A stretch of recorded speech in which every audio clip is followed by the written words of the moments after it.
할렐루야. 예, 찬양대가 이미 제 설교를 다 했기 때문에 할 게 없는 것 같아서 너무 감사드리고, 은혜의 자리, 이 낮은 곳이 은혜의 자리라는 말, 찬양이 제 가슴에 이렇게 뭉클하게 다가옵니다. 오늘 저 잘 모르시죠? 예, 여기 지금은 경북노예 노회장으로 섬기고 있고 둥지교회 담임 목사로 섬기고 있습니다. 저희 둥지교회는 성서계명대 근처에 있고 장애인과 함께하는 목회를 하고 있습니다. 오늘 저희 교회는 제가 비웠습니다. 그리고 1, 2, 3부 예배로 하나님께 설교를 하고 있습니다. 제가 대구제일교회 92년, 93년도에 교육전사로 섬겼는데 본당 밑에 보면 이렇게 옛날 그 강당이 있었잖아요. 채플실, 거기에 초등부 제가 섬겼었습니다. 21세기는 참 다양한 시대 정신이 있는 것 같다라는 생각을 합니다. 특별히 21세기는 개인주의가 팽배한 세상이 되었습니다. 또한 다양성이 너무나도 많습니다. 그렇죠? 다 각자의 다양함이 있는 것 같습니다. 이런 것을 기초로 해서 서로 작용하며 시대 정신이 조금씩 변화되고 있는데, 특별히 우리가 겪었던 2019년 12월에 시작되었던 코로나 팬데믹은 그야말로 세상을 완전히 좀 바꿔 놓아 버렸습니다. 우리 한국 사회도 엄청난 소용돌이 속에 변화가 극심하게 일어나고 있습니다. 무한 경쟁의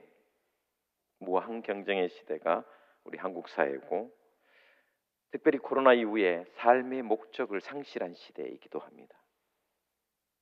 그리고 생명을 너무 경시하는 경향성이 짙어져 버렸습니다. 생명 존중이 점점 사라져 가고 있습니다. 또한 부와 이념의 양극화는 너무나도 분열시키고 있으며 첨예하게 서로 대립하고 있습니다. 부의 양극화와 이념의 양극화를 통해서 얼마나 많은 사람들이 힘들어하는지, 더군다나 코로나 이후에 급속하게 진행되는 가족이 해체되고 있습니다. 가족 개념이 완전히 해체되고 있습니다. 또한 초고령 사회가 우리 앞에, 바로 눈앞에 다가왔고 이미 시작이 되었습니다. 이런 흐름과 함께 교회도 엄청난 변화의 소용돌이 속에 있습니다. 세속화와 함께 교회가 급속도로 쇠퇴하고 있는 것이 현실입니다. 만 19세 이상, 작년에 리서치했던 것입니다. 우리나라 인구 가운데 개신교 인구는 지금 16%였습니다. 2012년에 23% 가까이 되었는데 작년 조사에 의하면 16% 가까이 뚝 떨어졌습니다. 특히 개신교에서 가장 힘든 게 뭐냐면 20대, 30대, 40대 중반까지 절반가량이 교회를 떠났다라는 거죠. 코로나를 기점으로 더 많이 떠났다라는 것입니다. 그래서 교회마다 20대, 30대, 40대가 절반가량 줄여서 그야말로 허리가 사라진 느낌입니다.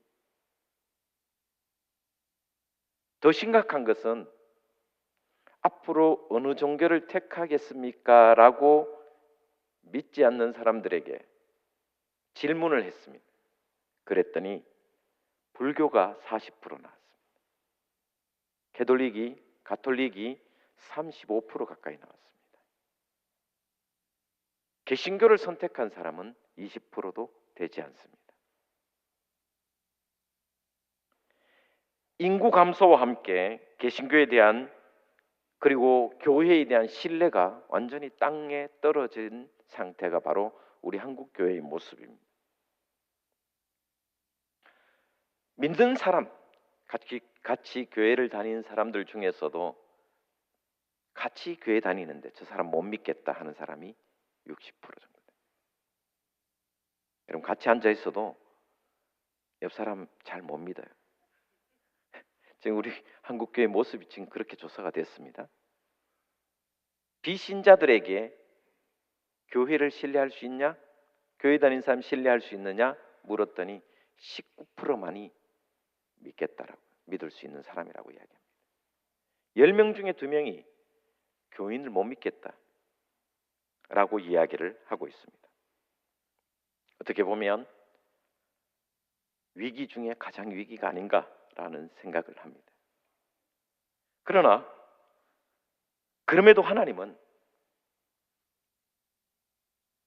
교회를 통해서, 하나님의 교회를 통해서 다시 부흥하기를, 하나님이 역사하기를 기대하고 소망하고 계시는 줄 저는 믿습니다. 이것이 하나님의 뜻입니다. 오늘 본문의 상황은 여러분 잘 아시다시피 에스겔서는 포로기 때 지은 에스겔의 환상 이야기입니다. 1장부터 48장 중에 1장부터 24장까지 딱 절반은 전쟁이 일어나기 전에 예언이었고, 25장부터 마지막 장까지는 포로기에 하나님의 말씀을 기록한 것이 바로 에스겔 선지자를 통해서 말씀하신 내용입니다. 근데 오늘 본 말씀 37장과 47장은 환상입니다. 하나님이 에스겔에게 보여주신 환상입니다. 근데 이 시대적 상황을 한번 살펴봐야 됩니다. 이스라엘은 지금 나라와 민족이 없습니다. 대한민국이라는 국가가 사라져버렸습니다. 이스라엘 나라가 사라져버렸습니다. 바빌론에 의해서 철저하게 망가졌습니다. 심지어 기록에 보면 임산부 아이까지 모조리 다 죽일 만큼 잔인한 국가가 바로 바벨론 국가였습니다. 그리고 전쟁에 승리하자 국가와 민족을 초토화시키고 난 뒤에 젊은 청년들을 다 노예로 끌고 갔습니다. 그리고 그들이 철저하게 믿었던, 하나님이 여기 계신다고 믿었던 예루살렘 성전은 흔적도 없이 사라져 버렸습니다. 돌 위에 돌 하나 남지 않을 만큼 예루살렘 성전, 살아 역사하시는 하나님이 계신다고 믿었던 그 성전마저 사라져 버렸습니다. 이스라엘 사람들이 바빌론의 제국의 포로로 잡혀갔을 때 처음에는 얼마 있지 않으면 우리는 곧 회복할 것이다, 하나님께서 우리 민족을 다시 회복시켜 주실 것이며 예루살렘 성전은 다시 재건할 것이며 그곳에서 하나님을 찬양하고 예배할 것이라는 확신이 있었습니다. 그런데 10년이 지나가고 20년이 지나가고 30년이 지나가도 침묵하시는 분 하나님이셨습니다. 여러분, 30년이면 한 세대가 지나가는 겁니다. 그리고 50년이 지났습니다. 그리고 또 60년이 지나서 두 세대가 흘러가 버렸습니다. 그리고 무려 70년이라는 긴 세월 동안 그들은 포로의 삶을, 노예의 삶을 살았습니다. 이국 땅에서 거류민으로 이방 땅에서 노예로 사는 것이 얼마나 어렵고 고통스러운지. 여러분, 70년대 80년대 코리안 드림으로, 아메리칸 드림으로 미국에 가서 자유가 있기 때문에 열심히 살면 어느 정도 코리안 아메리칸 드림을 이룰 수 있었습니다. 그러나 바빌론에서는 불가능했습니다. 왜냐? 내가 노예이기 때문에 태어난 자식도 노예입니다. 그 자녀의 또 자녀, 손녀들도 다 노예의 삶을 살 수밖에 없는 겁니다. 이스라엘 백성들은 절망이 점점 짙어졌습니다. 아무리 노력해도 우리는 이 상황을 벗어날 수 없으며 이제는 하나님마저 침묵하시니 이 나라의 민족 이스라엘은 사라질 것이며 희망이 없어 보였습니다. 절망만이 그들을 뒤엎고 있었습니다. 실제로 여러분 한번 생각해 보시면 내가 그 바빌론 제국 현장에 있었다면 나에게 무슨 희망이 있을까? 내가 자식을 낳았는데 그 자녀도 나라와 민족 없는 서러움과 하나님께 예배드릴 성전조차 없는 그곳에서 무슨 희망이 있겠습니까? 어떻게 보면 지금 대한민국 상황, 한국교회 상황보다 더 절망적이고 더 고통스러운 현장이, 비참한 현장이 바로 바빌론 제국하의 포로의 삶이었습니다. 그런 절망의 순간에 바로 그때 하나님께서 에스겔을 부르셔서 오늘 말씀을, 환상을 보여주십니다. 그것이 바로 여러분 잘 아시는 37장의 마른 뼈가 살아나는 환상과 오늘 본 말씀, 성전에서 물이 흘러나오는 사건을 통한 하나님의 역사 이야기를 환상으로 보여주셨습니다. 본문 1절부터 한 절 한 절 조금씩 살펴보도록 하겠습니다. 본 말씀 1절을 찾아서 같이 봉독하겠습니다. 시작.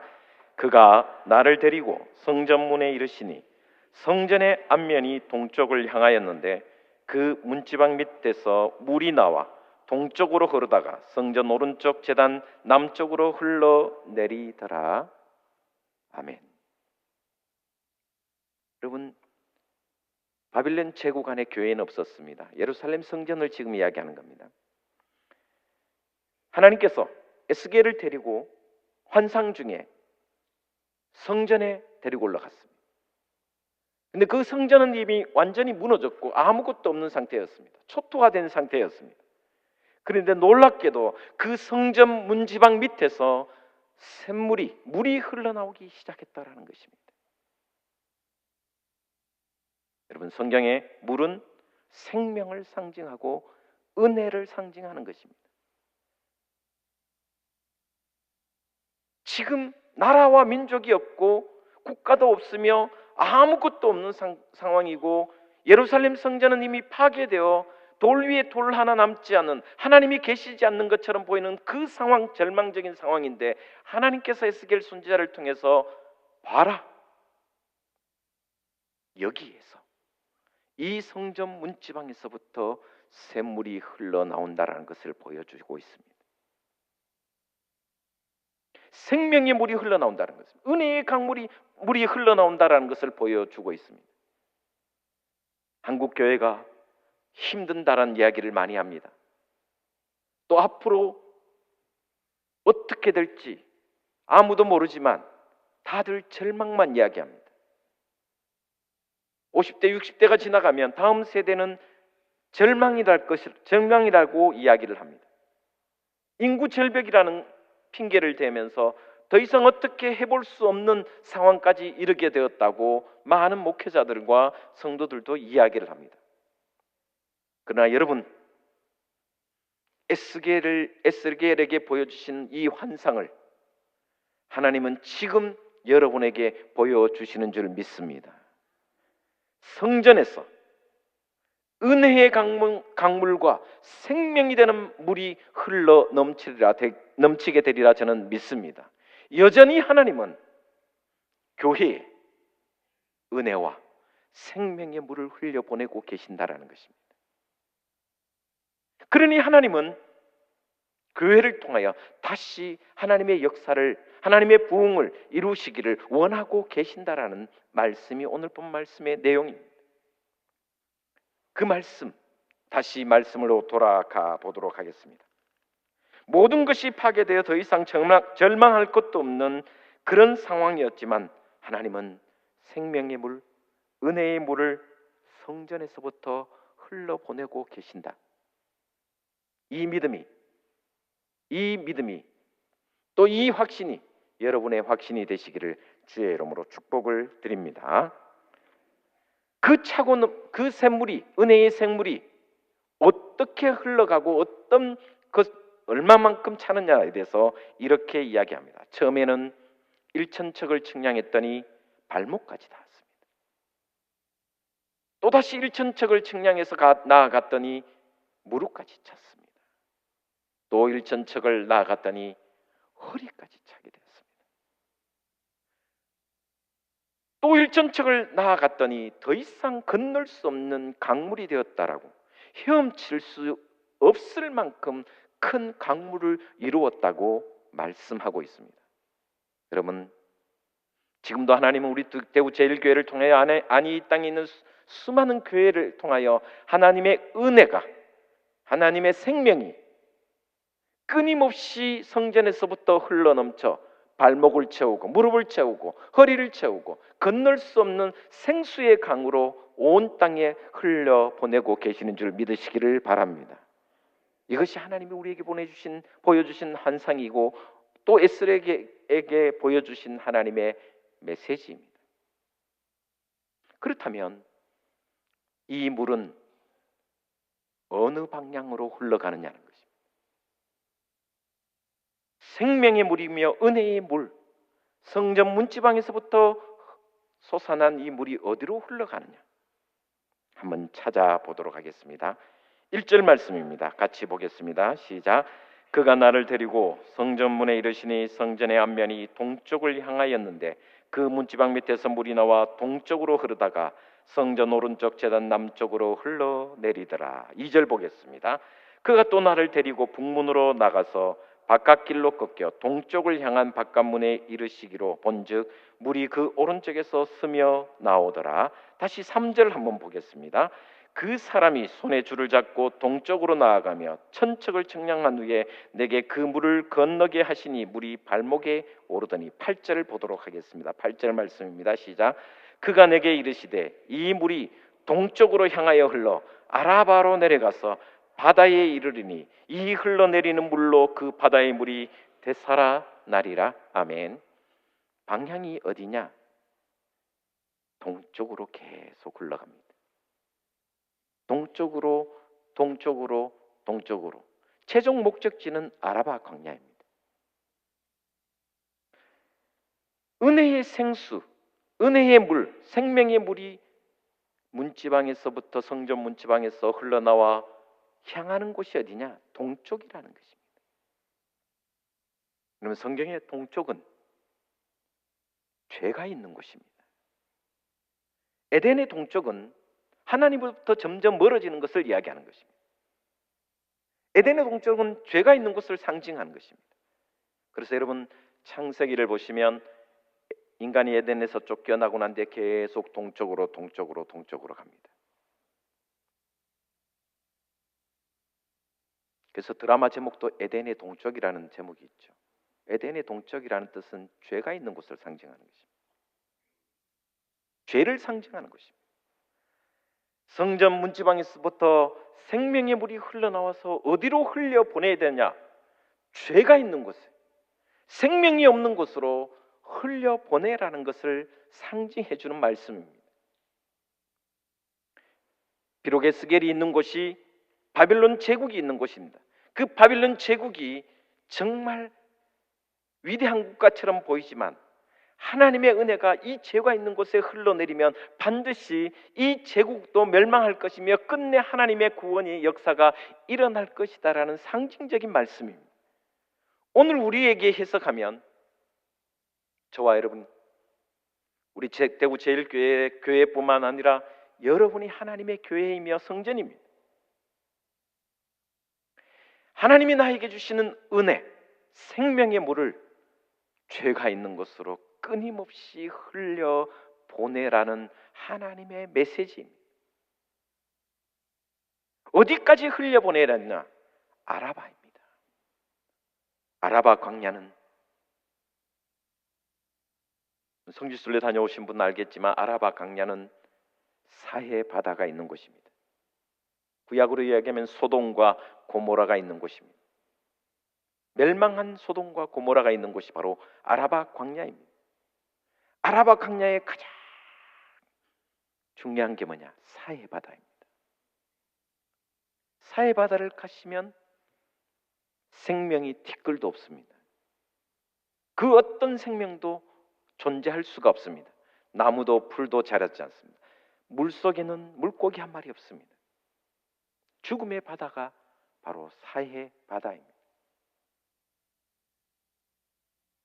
성전에서 흘러나오는 생명의 물을 죽음이 있는 곳으로 흘려보내는 것이 바로 교회의 사명이며 우리의 사명이라는 것을 이 말씀을 통해서 가르쳐 주고 있습니다. 너희가 비록, 에스겔에게 말씀하십니다. 너희가 비록 나라가 없고 민족이 없고 국가도 없고 그리고 성전도 없지만 하나님의 생명은 끊임없이 너를 통하여 흐를 것이니 네가 생명의 물이 흐르는 통로가 되라고 말씀해 주는 메시지입니다.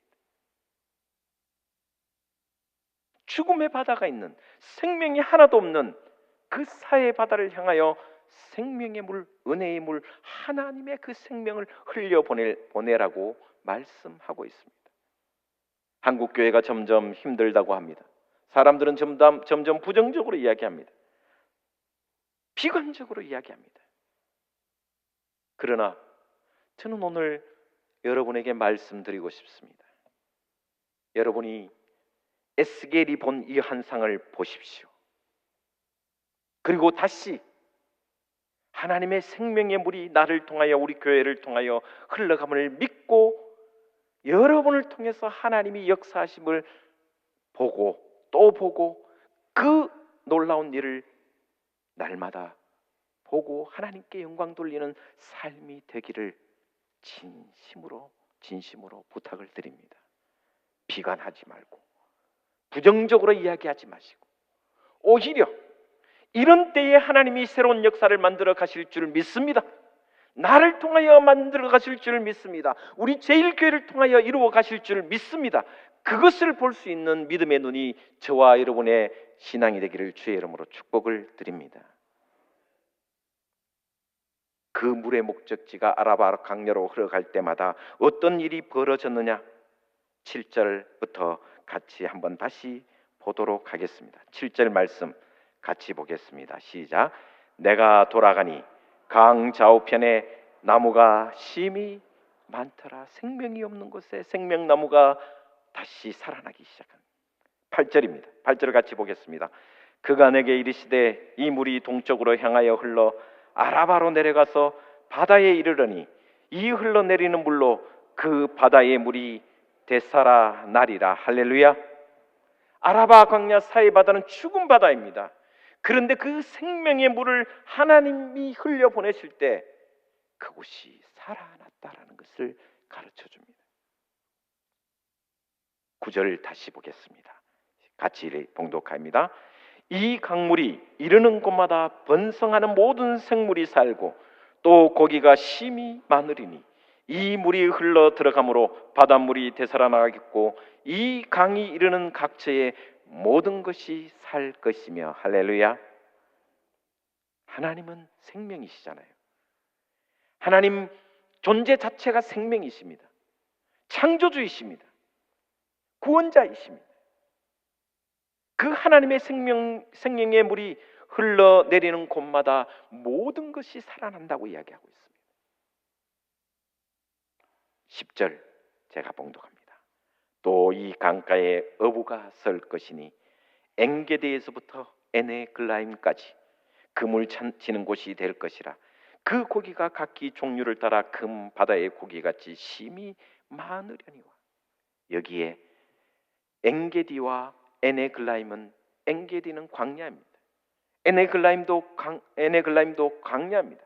이 광야 끝에서 저 광야 끝까지 생명이 없는 에네글라임까지 생명의 물이 흐르고 나면 그곳에서 놀라운 기적 같은 일이 일어날 것이다. 그것을 에스겔을 통해서 보여주고 있습니다. 마지막 12절에 놀라운 결과가 일어납니다. 우리 12절 같이 보도록 하겠습니다. 시작. 그 강 좌우 가에는 각종 먹을 과실나무가 자라서 그 잎이 시들지 아니하며 열매가 끊이지 아니하고 달마다 새 열매를 맺으리니 그 물이 성소를 통하여 나옴이라. 그 열매는 먹을 만하고 그 잎사귀는 약재료가 되리라. 아멘.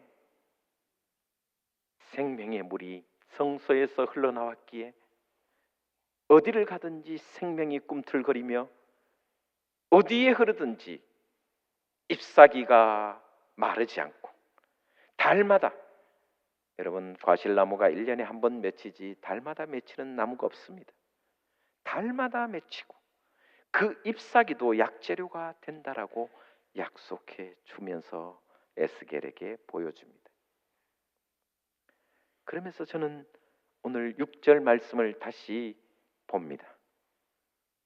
6절 말씀 같이 한번 큰 소리로 한번 봉독했으면 좋겠습니다. 시작. 그가 내게 이르시되 인자야 네가 이것을 보았느냐 하시고 나를 인도하여 강가로 돌아가게 하시기로. 한번 따라하겠습니다. 네가 이것을 보았느냐. 여러분의 믿음의 눈이, 영적인 눈이 열려 교회 성전에서 흘러나오는 하나님의 생수, 은혜의 물, 그 물이 흘러 발목을 채우고 무릎을 채우고 허리를 채워 건널 수 없는 강이 되어 온 땅, 죽음의 땅에 생명의 강이 되어 놀라운 창조의, 새 창조의 역사가 일어나는 것을 여러분의 믿음의 눈으로 보게 되기를 주의 이름으로 축원을 드립니다. 그렇게 된다면 한국교회는 다시 희망이 있습니다. 그렇게 된다면 제일교회는 다시 놀라운 은혜가 있는 교회로 성장하며 부흥하리라 저는 믿습니다. 이 은혜의 삶을 여러분이 교회로서, 제가 교회로서 살아가게 되기를 주 예수 그리스도 이름으로 축원을 드립니다. 기도하겠습니다. 주님 감사합니다. 에스겔이 본 환상이 우리에게도 보여지기를 원하오니 주여 눈을 들어 믿음의 눈으로 이 환상을 보게 하여 주시옵소서. 여전히 하나님께서는 생명의 물을 흘러넘치게 보내시며 그 생명의 물을 죽음이 있는 사해바다로 흘려보내기를 원하심을 보게 하여 주시옵소서. 그 주인이, 그 주인공이 내가 바로 그 통로가 되게 하여 주시옵소서. 그리하여 온 땅에 하나님의 생명을 다시 흐르게 하는 우리 죄일교회 모든 성도들, 가정, 자녀들 되게 하여 주시옵소서. 예수 그리스도 이름으로 기도 올리옵나이다. 아멘.